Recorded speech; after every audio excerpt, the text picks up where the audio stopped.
यार वो गली में जो खाना डिलीवर करता था वही अब माफिया किंग निकला। अरे बकवास मत कर, डिलीवरी बॉय और माफिया किंग। सच कह रहा हूँ। कल रात वो एक पार्टी में गया और वहाँ अकरम की कुर्सी पर बैठ गया। अकरम वो शहर का माफिया डॉन। फिर क्या हुआ? जैसे ही अकरम की नजर उसकी अंगूठी पर गई वो उसके पैरों में गिर गया और बोला, वेलकम बैक टाइगर। क्या? टाइगर? कौन है ये डिलीवरी बॉय?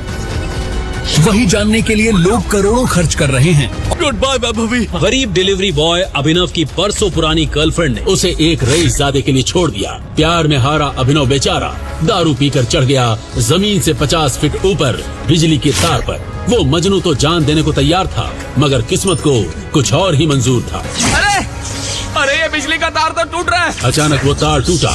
उस तार से एक बिजली तो निकली, मगर उससे पहले ही अभिनव नीचे गिर गया। उसे लगा कि करंट से बच गया तो गिर के तो जरूर मर जाएगा, मगर वो गिरा भी तो कहाँ। लड़की के बिस्तर में। हे भगवान, ये मैं कहाँ गया? जी हाँ, शहर की सबसे खूबसूरत और रईस लड़की अनन्या के बिस्तर पर, जो उस वक्त चैन की नींद सो रही थी। मगर जैसे ही उसकी नींद खुली, कौन हो तुम?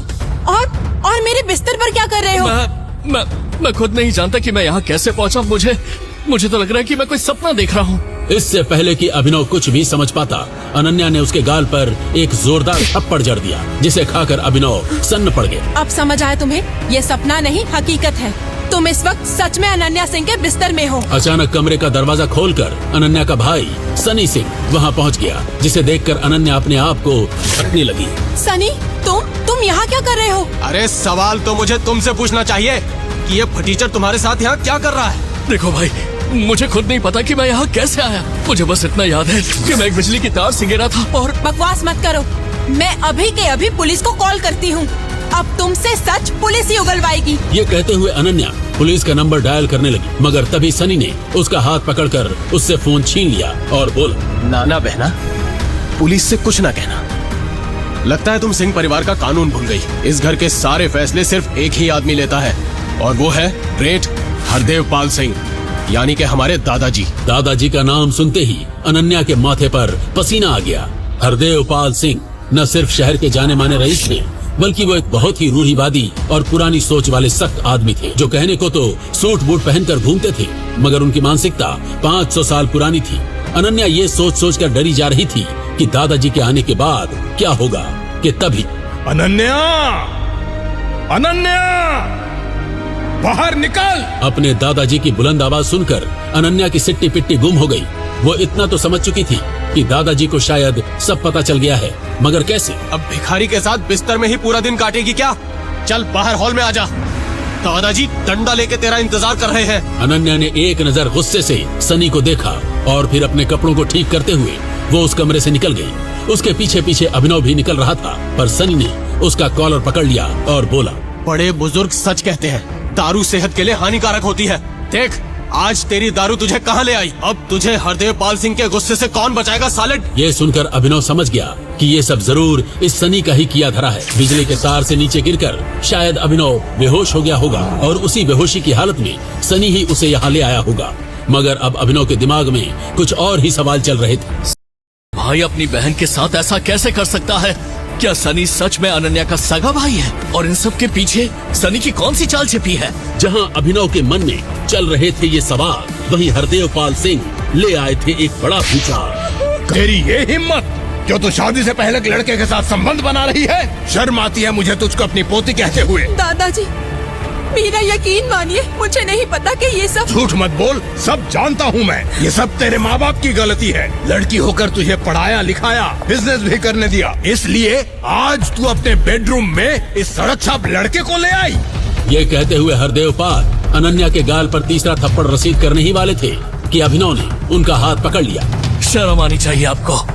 एक दादा होकर अपनी पोती पर हाथ उठा रहे हैं, उस पर इतना घिनौना इल्जाम लगा रहे हैं। आपका दिमाग ठिकाने पे है भी या नहीं? अचानक पूरे कमरे में सन्नाटा पसर गया।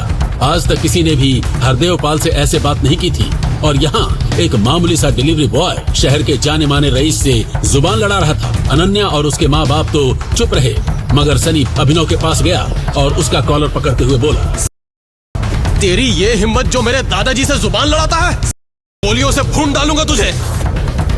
सनी छोड़ दो इसे। सनी को समझ नहीं आया कि उसके दादाजी ऐसा क्यों कह रहे हैं, पर उसके पास अपने दादाजी की आज्ञा का पालन करने के अलावा और कोई ऑप्शन नहीं था। इसीलिए उसने अभिनव का कॉलर छोड़ दिया। हरदेवपाल ने अभिनव को ऊपर से नीचे तक देखा और फिर वो अनन्या को देखते हुए बोले, अनन्या, इस लड़के का नाम जो भी है, तुझे आज ही इससे शादी करनी होगी। यह सुनकर मानो अनन्या के सर पर एक गाज सी गिर गई और वो चीखते हुए बोली, ये आप क्या कह रहे हैं दादाजी? मैं तो इसे जानती भी नहीं। अब ज्यादा अनजान मत बन लड़की। हरदेवपाल सिंह का कानून तू अच्छी तरह से जानती है। लड़के जिसके साथ सो गई, समझो उसी की हो गई। नहीं दादाजी, मैं आपके इस घटिया कानून को नहीं मानती। मैं नहीं करूंगी इस फटीचर से शादी। तो ठीक है सनी, अपनी बहन को फार्म हाउस ले जाओ। इस औरत को मेरी आंखों से दूर रखो और वहाँ की जमीन में उसे जिंदा गाड़ दो, समझे? ये सुनकर अनन्या सिहर उठी। वो जानती थी कि जो हरदेव कह रहा है वो करेगा भी, क्योंकि इससे पहले भी सिंह खानदान में जिस किसी ने भी हरदेवपाल सिंह के कानून की खिलाफत की, उसका यही अंजाम हुआ। अब अनन्या के पापा हरदेवपाल के पैरों पर गिरकर गिड़गिड़ाने लगे। डैडी जी, हम आज ही अनन्या की शादी इस लड़के से करवा देंगे। आप प्लीज हमारी बेटी की जान बख्श दीजिए। अनन्या भी अब अपने दादा के सामने लाचार हो गई थी। वही अभिनव जानता था कि अगर उसने अनन्या से शादी नहीं की तो एक मासूम लड़की उसकी वजह से अपनी जान से हाथ धो बैठेगी। फिर क्या था, 1 घंटे के अंदर ही उसी हॉल में अनन्या और अभिनव की शादी हो गई।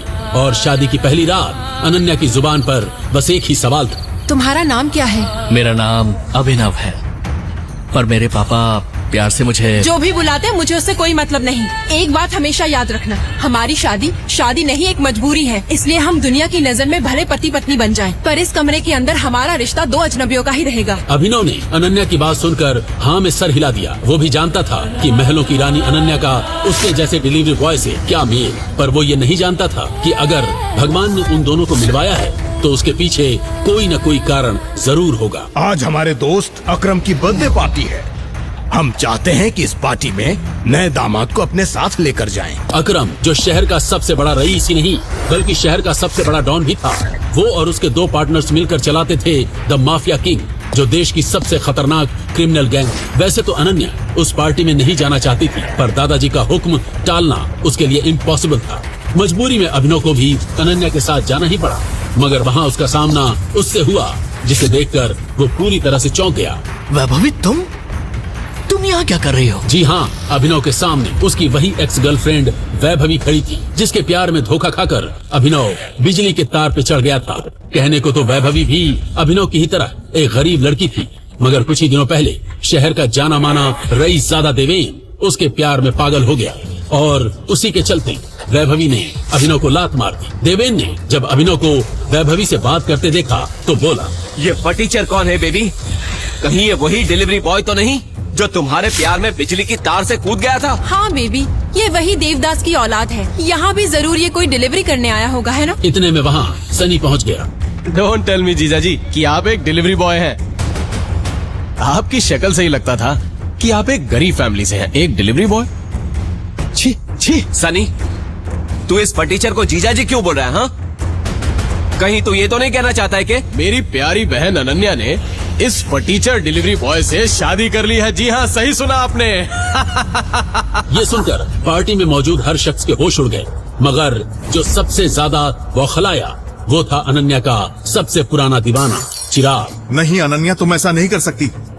मुझ जैसे प्रिंस चार्मिंग को छोड़कर तुम इस सड़क छाप डिलीवरी बॉय से शादी कैसे कर सकती हो? ऐसे अचानक कैसे हो गई तुम्हारी इस भिखारी से शादी? ये बात तो तुम मुझसे सुन चिराग, कि मेरी प्यारी बहन की शादी अचानक इस भयानक प्राणी से कैसे हुई। और फिर बड़े ही नाटकी ढंग से सनी भरी महफिल के सामने उस अनोखी शादी के बारे में बताने लगा। कैसे अनन्या के बिस्तर में मिला अभिनव, कैसे दादाजी ने लगाया अनन्या को थप्पड़ और कहा उसे बदचलन, और कैसे एक डिलीवरी बॉय के साथ बंध गई अनन्या। सनी ये सब बताया जा रहा था और सब ठहाके लगाकर हंसे जा रहे थे, मगर अनन्या की आंखों में थे आंसू। रोते रोते बेचारी अनन्या दौड़ते हुए वहाँ से भाग गई। अरे अरे अरे, बहन बुरा मान के भाग गई। अनन्या के पीछे अभिनव भी वहाँ से जा रहा था, मगर सनी ने उसका हाथ पकड़कर उसे रोक लिया। अरे आप कहाँ जा रहे हैं जीजा जी? आप तो इस महफिल की शान हैं।